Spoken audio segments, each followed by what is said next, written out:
বৰপেটাত সদৌ অসম গৰিয়া জাতীয় পৰিষদৰ মহিলা সমিতি গঠন পৰিষদৰ ভেল্লা আঞ্চলিক সমিতিখন গঠন কৰা সেই উপলক্ষে ভেল্লা আঞ্চলিক ইংৰাজী বিদ্যালয় প্ৰাংগণত অনুষ্ঠিত হয় এখন সাধাৰণ সভা সভাখনত সভাপতিত্ব কৰে বনবৰিয়াৰ অৱসৰপ্ৰাপ্ত শিক্ষক আতৱাৰ ৰহমানে উক্ত সভাতে নীলিমা বেগমক সভানেত্ৰী ববিতা বেগমক সাধাৰণ সম্পাদিকা হিচাপে লৈ ৪১ জনীয়া পূৰ্ণাংগ মহিলা সমিতিখন গঠন কৰা হয় গৰিয়া জনগোষ্ঠীৰ অস্তিত্ব ৰক্ষাৰ লগতে প্ৰাপ্য অধিকাৰ ন্যায্যৰ বাবে যুঁজ দিবলৈ সদৌ অসম গৰিয়া জাতীয় পৰিষদে সংকল্পবদ্ধ হয় সভাখনত উপস্থিত থাকে গৰিয়া জাতীয় পৰিষদৰ জিলা সমিতিৰ সভাপতি মুকুল আলী সাধাৰণ সম্পাদক সাজিদুৰ ৰহমান ৰাজ্যিক সমিতিৰ উপদেষ্টা কামাৰুজ জামানৰ লগতে ভেল্লা আঞ্চলিক সমিতিৰ সভাপতি আজিজ আহমেদ কাৰিকৰী সভাপতি সফিউৰ ৰহমান সাধাৰণ সম্পাদক সফিকুল হুছেইন সহ আন বিষয়ববীয়া আৰু স্থানীয় সচেতন লোক উপস্থিত থাকে আঞ্চলিক ইংলিছ স্কুলত আমাৰ বৰপেটা জিলা গৰিয়া জাতীয় পৰিষদৰ অন্তৰ্গত ভেল্লা আঞ্চলিক মহিলা সমিতি গঠন কৰাৰ কাৰণে এখন সভা হৈছিল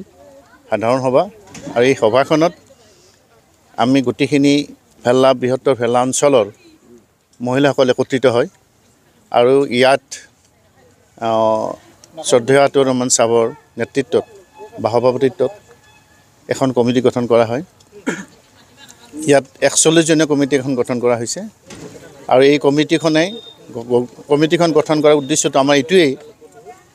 যে আমাৰ বৰপেটা জিলাৰ গোটেই মহিলাখিনিক আমি একত্ৰিতকৰণ কৰিব বিচাৰোঁ গৰিয়া মহিলাখিনিক আৰু তাৰ প্ৰথম পদক্ষেপ হিচাপে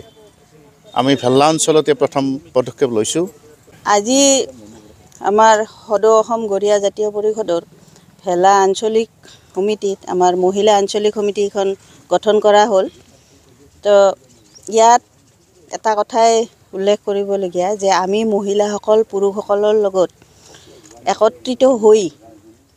আমি যাতে আগুৱাই যাব পাৰোঁ সেইটোৱে আমি আজি ঐক্যবদ্ধভাৱে আমি সকলোৱে প্ৰাণপণে যাতে আমি নিজৰ জাতিটোৰ হকে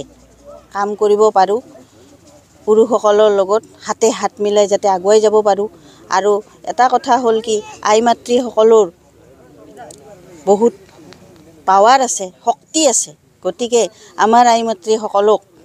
একত্ৰিত কৰি আজি ভেল্লা আঞ্চলিকখন যেনেকৈ মহিলা আঞ্চলিকখন গঠন হ'ল ঠিক তেনেদৰে আৰু বাকী আঞ্চলিকখিনিও গঠন যাতে হয় এইখিনিয়ে ক'বলগীয়া আৰু অসম গৰিয়া জাতীয় পৰিষদৰ বৰপেটা জিলা সমিতি আমাৰ এটা দৃঢ় সংকল্প আমি বৰপেটা জিলাত থকা সকলো গৰিয়া জনগোষ্ঠীৰ লোকক আমি একত্ৰিত কৰি আমাৰ এই গৰিয়াৰ যিখিনি সংগ্ৰাম গৰিয়া জনগোষ্ঠীৰ ঐতিহ্য অস্তিত্ব যুঁজখনত আমি চামিল কৰিম আমি তেওঁলোকক আমি চামিল কৰাই আনিম আৰু আমাৰ এই গৰিয়া জনগোষ্ঠীৰ এই যুঁজখনত আমাৰ এই সংগ্ৰামখন তেওঁলোকক বৰপেটা জিলাৰ সকলো গৰিয়া জনগোষ্ঠীৰ লোকক লৈ আমাৰ এই সংগ্ৰামখন চলাই যাম আৰু আমি সকলোকে আহ্বান জনাওঁ যে সকলো গৰিয়া জনগোষ্ঠীৰ সকলো লোক আমাৰ গৰিয়া জাতীয় পৰিষদত যোগদান কৰক আৰু আমাৰ এই গৰিয়াৰ অস্তিত্ব ঐতিহ্যৰ যিখন যুঁজ এই যুঁজখন চলাই নিয়ক আৰু আমি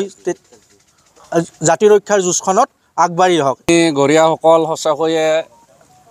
আমি অস্তিত্বৰ সংকটত ভুগি আছোঁ আজি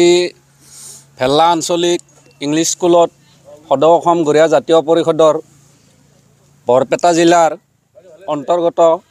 ভেল্লা আঞ্চলিক মহিলা সমিতিখন গঠন কৰা হয় এই মহিলা সমিতিখন